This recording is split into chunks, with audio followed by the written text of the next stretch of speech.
नमो बुद्धाय दोस्तों। बुद्ध चरित्र चंद्रोदय विनीत विक्रम बौद्ध जी का पुस्तक है दोस्तों। बुद्ध जातक कथाएं या बुद्ध जीवन वृत्तांत कहो दोस्तों। 25वां सर्ग। सबसे महंगी जमीन। राजगिरी नगर में नत्तोदार नाम का एक सेठ था। वह मन कर्म और वचन से बुद्ध के मार्ग पर चलने वाला था। एक बार उसने भिक्षु संघ सहित बुद्ध को अपने घर में भोजन करने के लिए आमंत्रित किया।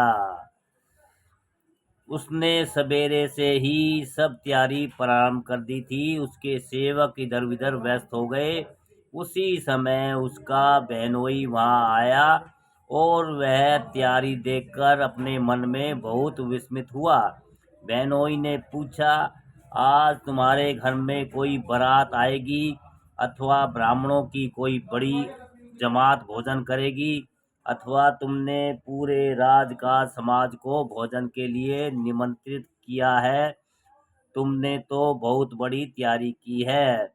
बहनोई की बात सुनकर नत्तोदर ने कहा, न तो मैंने घर में आज कोई बारात आएगी और न ही ब्राह्मणों की कोई बड़ी जमात ही भोजन करेगी और ना मैंने पूरे राजकाज को ही भोजन के लिए आमंत्रित किया है। आज मेरे घर में भिक्षुक संघ को भोजन के लिए आमंत्रित किया गया है।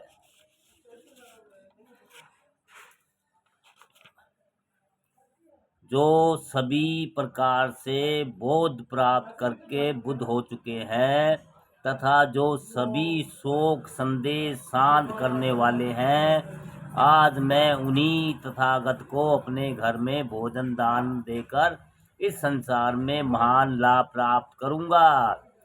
निश्चित समय पर आकर तथागत ने उसे अनुग्रहित किया और भिक्षुक संघ के साथ उसके यहाँ भोजन किया। उसके बाद उसे विधि पूर्वक उपदेश देकर अपने धम्म शिविर में लौट गए। तथागत का संक्षिप्त उपदेश उसे मधु कोश के समान मीठा लगा। उसे सुनकर सेठ के जीजा को पूरा संतोष नहीं हुआ। शाम को शुभ अवसर पाकर उसने तथागत के पास जाकर निवेदन किया, हे स्वामी, मेरा नाम सुदित है। मेरा घर बाहर श्रीवस्ती है। हे स्वामी, मुझे अपना सेवक समझकर उचित उपदेश दें। उसे शील संपन्न जानकर तथागत उसके प्रति स्नेह सिक्त हो गए। वह उसी से उसकी इच्छा पूछने लगे। धर्म एक महासागर के समान है। वह आदि और अंत और मध्यम में कल्याणकारी है। पर यहाँ पर भिन्न भिन्न लोग आकर ज्ञान प्राप्त करना चाहते हैं। मैं बोलते बोलते थक जाता हूँ। सबको सब बातें अलग अलग नहीं बता पाता। जहाँ बहुत से स्त्री पुरुष आकर एकत्रित हो जाते हैं, वहाँ तो सभी विषयों पर विस्तार पूर्वक उपदेश देता हूँ। नहीं तो आने वालों की रुचि को देखते हुए मैं उसके विशेष प्रश्न का उत्तर देता हूँ। तुम अपनी रुचि के अनुसार किसी विषय का चुनाव करके कोई प्रश्न पूछो तो मैं उसे बताऊं। तथागत के ऐसा कहने पर सेठ सुदत्त ने भी उसी प्रश्न को पूछा जिसे अधिकांश लोग पूछते हैं। कोई कहता है कि 10 इस विश्व को ब्रह्मा ने बनाया है। कोई कहता है संसार जीव से ही उत्पन्न हुआ है। कोई कहता है कि विश्व का कोई माँ बाप नहीं है, वह बिना किसी कारण के अपने आप ही बन गया है। हे मुनिराज, इस परस्पर विरोधी बातों के कारण मैं भ्रमित हो गया हूँ। और कुछ समझ नहीं पाता कि सच्चाई क्या है। आप मेरे मन का ज्ञान दूर करें।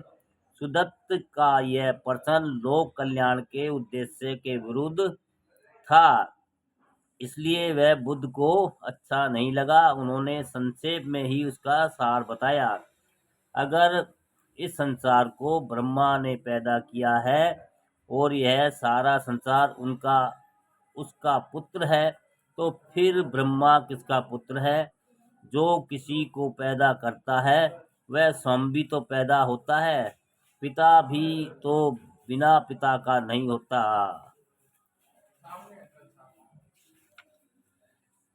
पिता भी तो बिना पिता का नहीं होता। अगर ईश्वर बिना पिता के अपने आप ही पैदा हो गया है, तो फिर संसार भी बिना पिता के अपने आप क्यों नहीं पैदा होता? संसार में ऐसे बहुत से आभूषण हैं जो सोने से बनाए जाते हैं। उन सब में एक ही सोना पाया जाता है। जब यह संसार ब्रह्मा से ही बनाया गया है, तो फिर संसार में भयंकर भेदभाव कैसे हो गया?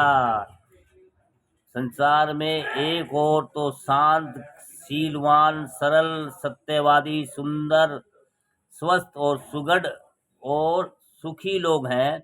दूसरी ओर व्यभिचारी, चोर, झूठे, आवारा, अंधे, बहरे, लूले और भिकमंगे भी भरे पड़े हैं।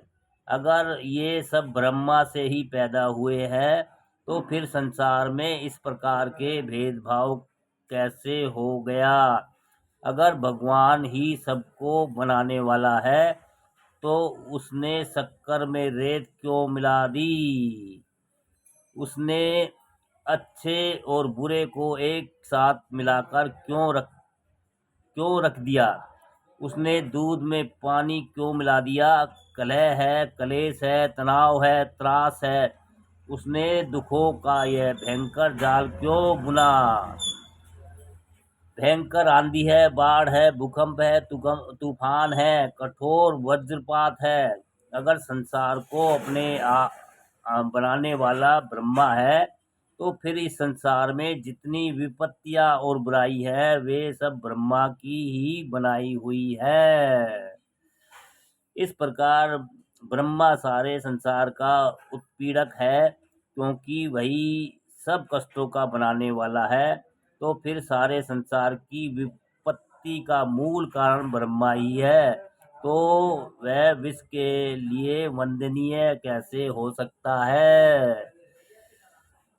अगर ईश्वर हो अगर ईश्वर ही सबको नियंत्रित करने वाला है और उसकी मर्जी के बिना पत्ता भी नहीं हिलता है, तो फिर हत्यारे उसकी इच्छा से ही हत्या करते हैं, चोर उसकी इच्छा से ही सेंग लगाते हैं, डाकू उसकी इच्छा से ही डाका डालते हैं, उदंड लोग उसकी इच्छा से ही चाकू चलाते हैं।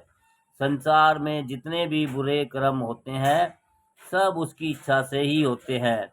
तब तो उन्हें रोकने के लिए जो दंड व्यवस्था की जाती है, वह सब व्यर्थ ही है। जब सब कुछ स्वयं ब्रह्मा ही करता है, तब तो मनुष्य के लिए न सत्कर्म है, न दुष्कर्म है, न पुण्य है, न पाप है। फिर अपने द्वारा किए हुए अच्छे बुरे कर्मों के लिए सुख दुख का फल भोग भी नहीं है। तब तो ब्रह्मा मदारी की तरह नचाता है और लोग बंदर की तरह नाचते हैं। वह चरवाहे की तरह चराता है, लोग भेड़ों की तरह चरते हैं। तब तो संसार में कोई भी सार नहीं है।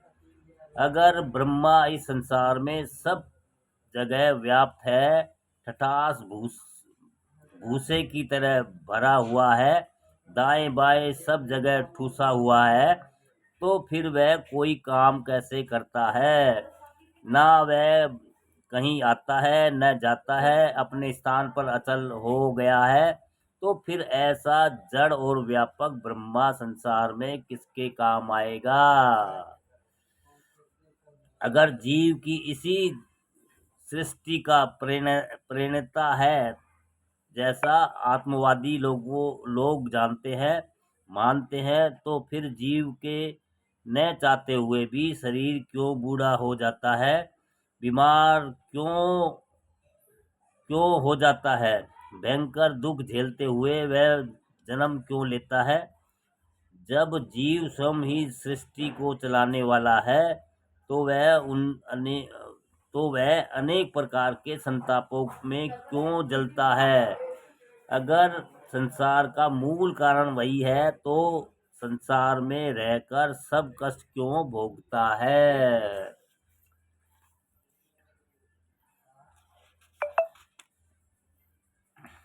भयंकर बाढ़, भूकंप, तूफान आदि प्राकृतिक आपदाओं के आने पर जीव का कोई जोर नहीं चलता। वह अत्यंत असहाय होकर सब प्रहार झेलता है। अपने बचाव के लिए कोई आड़ या ओट नहीं खोज पाता।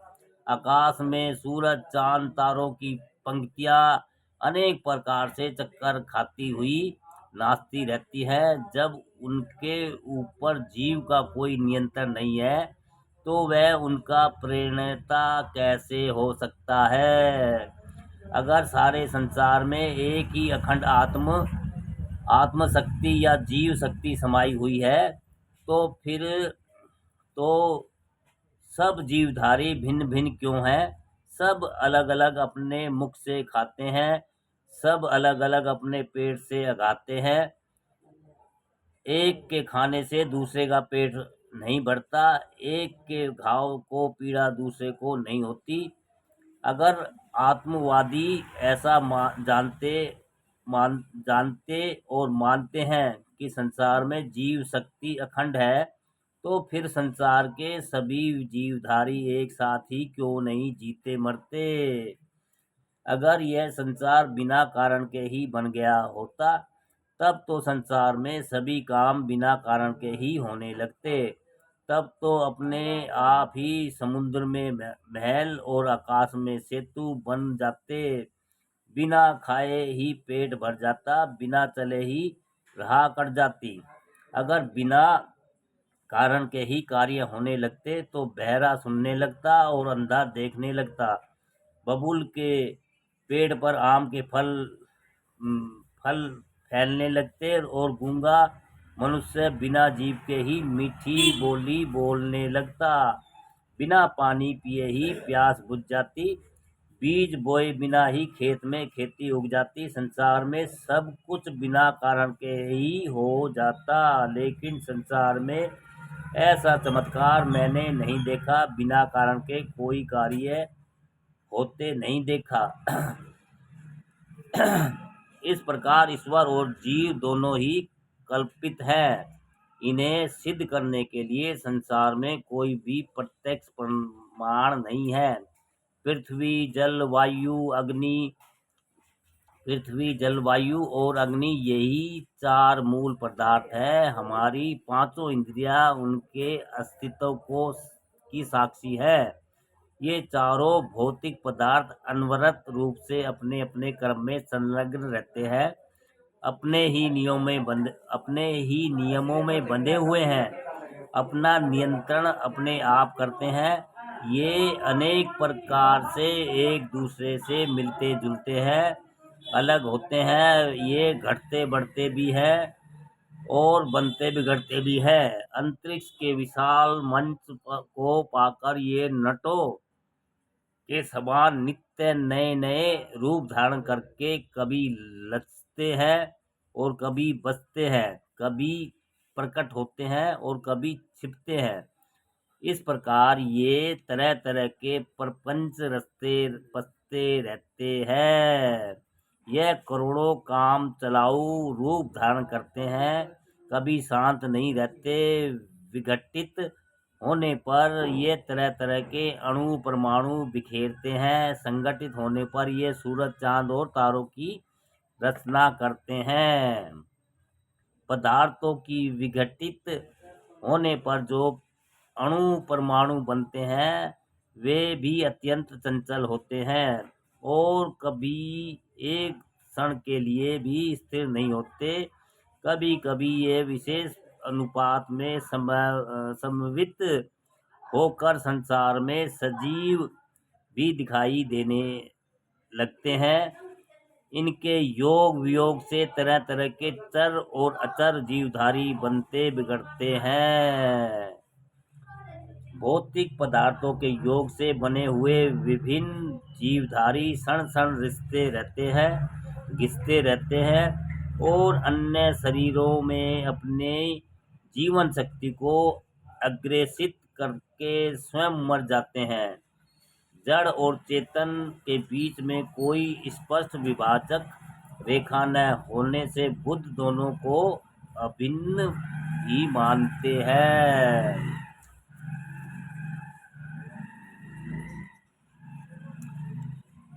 अपनी प्रसुप्तावस्था में तो तत्व जड़ दिखाई देते हैं, जागृत होने पर वही चेतन हो जाते हैं। जिस प्रकार दूध को मथने से मक्खन प्राप्त होता है, उसी प्रकार जड़ को कठोर तत्वों से सुंदर और सचेतन जीवन शक्ति उत्पन्न होती है। इस सृष्टि के परिवर्तन का रहस्य इस प्रकार समझो कि न तो इसका कारण ब्रह्मा है और न ही जीव है। इसका कारण केवल भौतिक पदार्थों द्वारा किया जाने वाला कर्म कलाप है। जिस प्रकार आंखों के बिना दृष्टि नहीं होती, उसी प्रकार कर्म के बिना सृष्टि भी संभव नहीं है। इसी प्रकार दूसरा तथ्य यह भी जान लो कि इस संसार में बिना कारण के कोई भी कार्य नहीं होता। कारण से ही बनकर कार्य सामने आ जाता है, फिर यही कार्य किसी अगले कार्य का कारण बन जाता है। जिस प्रकार मक्खन में कारण और कार्य मिले हुए हैं, वह दही का कार्य भी है और घी का कारण भी है। इस प्रकार कारण और कार्य स्वयं अटूट होता है। ये दोनों बारी बारी से प्रकट होते हैं और विलुप्त होते हैं, कभी दोनों एक साथ नहीं दिखाई देते। कारण और कार्य एक दूसरे से इस प्रकार जंजीरों से जुड़े हुए होते हैं कि उनकी गांठ छोड़ने से भी नहीं छूटती। मतलब उनकी गांठ खोलने से भी नहीं खुलती, छोड़ने से भी नहीं छूटती। सुदत्त ने कहा, अब मेरा ज्ञान नष्ट हो गया, मुझे संसार सागर में बेड़ा मिल गया, संदेह का फफोला फूट गया और भ्रम का किला टूट गया। अभी तक मैं पृथ्वी पर सिर टिकाकर उल्टा खड़ा था, अब मैं पैरों के बल खड़ा हो गया हूँ, जिससे मेरी शक्ति बढ़ गई है। हे भगवान, अब मेरे हृदय में एक संदेह रह गया है, आप कृपा करके उसका निवारण करें। मैं इस संसार को तिनके की तरह छोड़ सकता हूँ। आपकी आज्ञा हो तो मैं अभी घर बार छोड़ दूँ, नहीं तो यदि आप चाहे तो मैं घर पर ही रहकर ही जनता की सेवा करूँ। हे देव, जैसी आपकी राय हो वैसा ही करूं। सुदत्त के सरल और निश्चल वचन सुनकर तथागत प्रसन्न होकर बोले, भेद तो केवल मन में है, घर और वन में कोई भेद नहीं है। जब तक मनुष्य के मन में राग द्वेष के भाव शेष रहते हैं, तब तक उसके भिक्षुक हो जाने से भी संसार को किंचित लाभ नहीं होता। लेकिन जिसके मन से राग द्वेष नष्ट हो जाते हैं, घर पर रहने से भी उसकी कोई हानि नहीं होती। अपने मन में ऐसा जानकर संसार के कल्याण के लिए अच्छे मार्ग को ग्रहण करके घर में रहो। तथागत की तटस्थ वाणी सुनकर सुदत्त विधि पूर्वक दोनों हाथ जोड़कर इस प्रकार बोला, हे भगवान, अब मुझे अपनी पवित्र शरण दें और मरण पर्यंत मुझे न छोड़े। हे देव, जब तक मेरा अंत न आएगा तब तक मैं अपना तन मन समर्पित करके जन सेवा का कार्य करूँगा। अब मैं संक्षेप में अपनी अंतिम इच्छा निवेदित करता हूँ। मेरे मन में ऐसी लालसा है कि तथागत मेरे नगर में आकर उसका भाग्य जगाए और अगला वर्षावास वहीं करे। उसकी बात सुनकर तथागत ने उसे शरण में ले लिया और शील ग्रहण करवा कर उसे अपना उपासक बना लिया। फिर उसकी सबसे बड़ी इच्छा भी पूरी कर दी। उसे यह आश्वासन दे दिया कि वहां आकर वर्षावास करेंगे।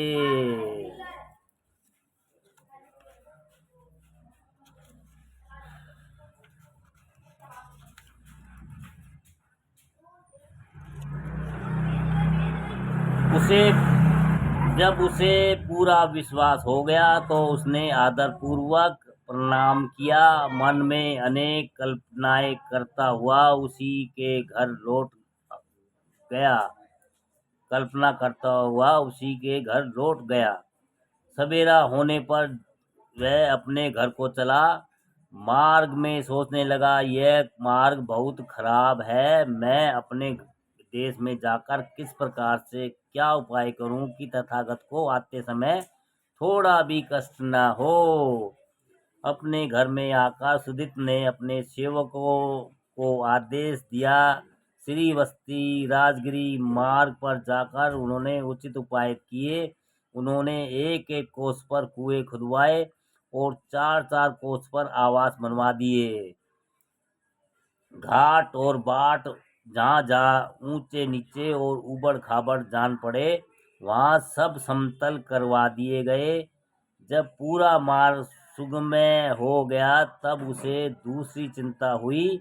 जिस स्थान पर तथागत निवास करें वहाँ सब प्रकार की सुख सुविधा उपलब्ध हो ताकि उन्हें कोई कष्ट न हो। अगर कौशल का युवराज अपना चेतवन नामक उद्यान दे दे तो यह सब कार्य सिद्ध हो जाए। मन ही मन में अनेक प्रकार से सोच विचार करके सुदत्त ने राजकुमार के पास आकर उसे अंजिल अंजलि अंजलि बुद्ध प्रणाम किया और उसके सामने अपनी इच्छा प्रकट की। सुदत्त का सुझाव सुनकर राजकुमार के मन में बड़ी उलझन पैदा हो गई। जब बहुत सोचने पर भी वह दूर न हुई तो उसने कहा, तुम उस स्थान को मुझसे लेना चाहते हो और फिर उसे दान देना चाहते हो। यद्यपि तुम्हारे पास अपार संपत्ति है और इस दान से कोई अंतर न आएगा क्यों है?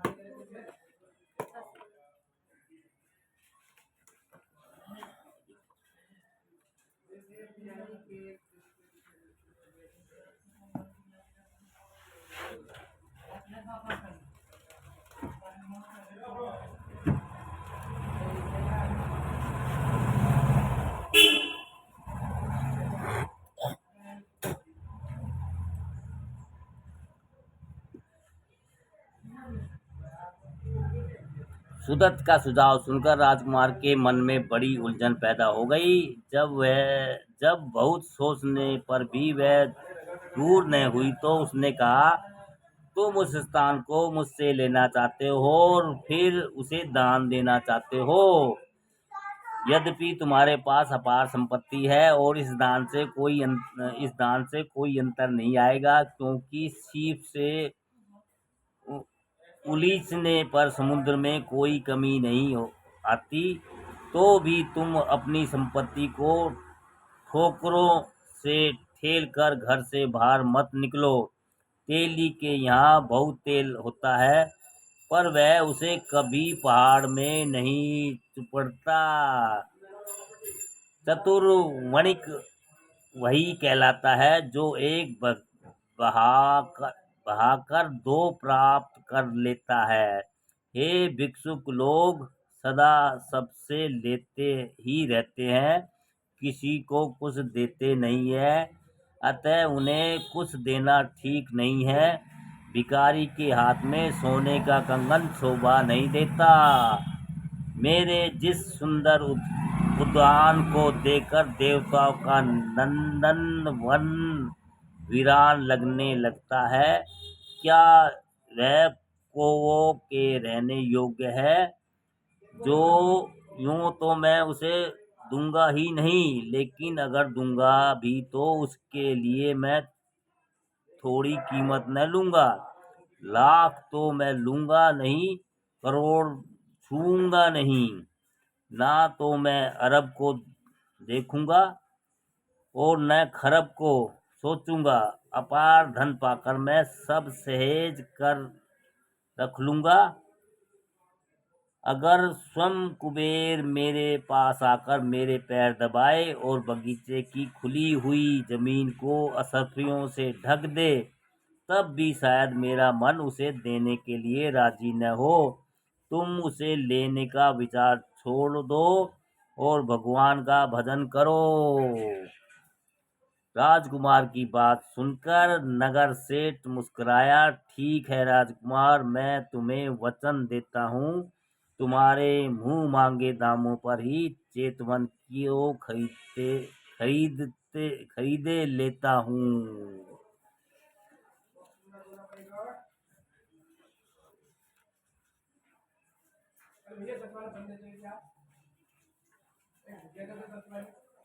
अगर तुम्हारे मन में चेतवन को बेचने की इच्छा नहीं होती तो इस प्रकार मोल भाव नहीं करते।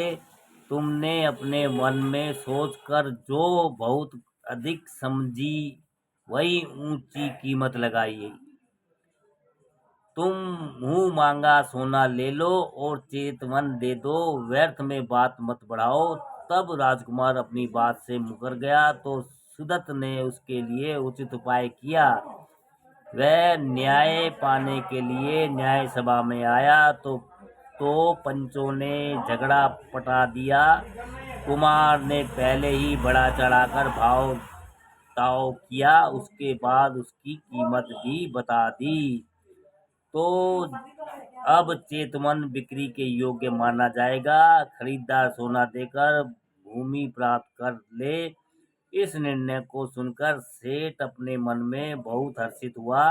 वह सकड़ों में लाद लाद कर स्वर्ण मुद्राएं बगीचे में ले आया।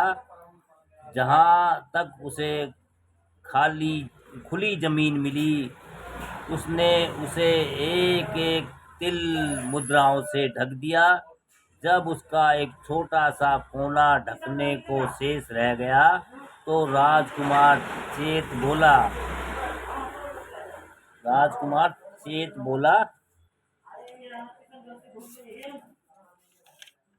चेत बोला, यह बची हुई भूमि मैं तुम्हें दान देता हूँ, तुमसे उसका कोई मूल्य नहीं लेता।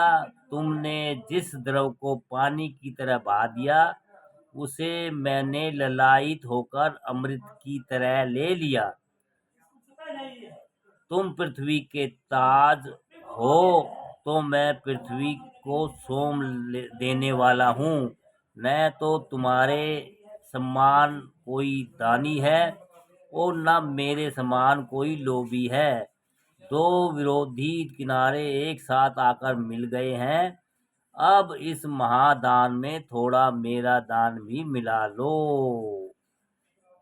इस महादान के लिए जब विश्व में तुम्हारी पूजा हो, तब शायद कभी लोग मेरी भी चर्चा करें।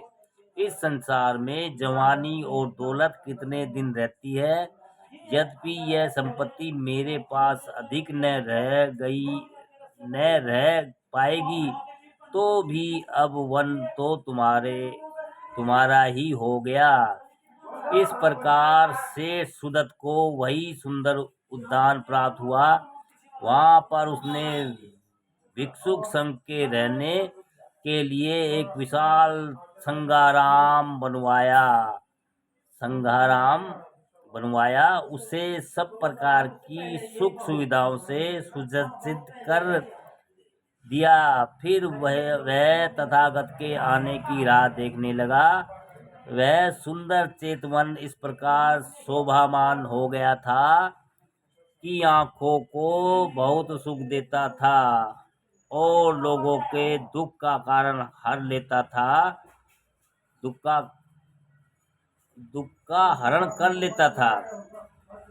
वहाँ तरह तरह के वृक्षों और गुलम लताओं के जाल तथा पशु पक्षियों के समूह लोगों के मन को मोहित कर देते थे, मोहित कर लेते थे। सुदत्त के मन में तथागत के साथ पहले मिलन की याद कामधेनु के समान थी, जिससे वह क्षण क्षण सुख रूपी दूध दूहता रहता था। उनके आने की पवित्र अवधि ही उसे सहारा दिए हुए थी। उसी के सहारे पर उनकी राह देखता हुआ जी रहा था। जैसे जैसे समय कटता जाता था, वैसे वैसे उनके मन का उत्साह तीव्र होता जाता था। जैसे जैसे आने की अवधि कम होती जाती थी, वैसे वैसे उनका उल्लास बढ़ता जाता था। दोस्तों, बुद्ध चरित्र चंद्रोदय और भैया 25वां सर्ग ये है। 25वां सर्ग और भैया सबसे महंगी जमीन। दोस्तों, नमो बुद्धाय, जय भीम। अपनी कोशिश जारी है दोस्तों। सभी दोस्तों को बुद्ध चरित्र चंद्रोदय विक्रम बोध की पुस्तक से अगर हमारी जानकारी और वीडियो अच्छी लगती है तो भाई लाइक कमेंट शेयर भी करें। सभी को नमो बुद्धाय, जय भीम दोस्तों।